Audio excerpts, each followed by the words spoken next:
Hi guys, kumukuha kami ng bungon. Ito yung tawag nila, yung ang sarap ganyan, dami. Yan.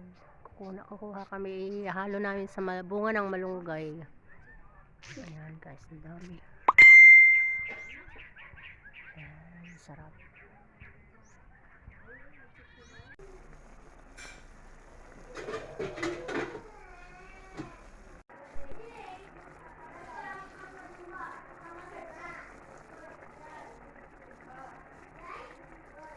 Hi guys, magmukbang tayo ng maliliit na isda. Ang sarap, yummy.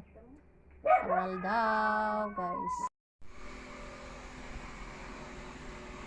Hi guys, magluto tayo ng gulay. Ayan, malunggay at saka may ibang style ng lutuin namin gulay. Tawag nila nito dyan bungon sa Ilocano. Ding ding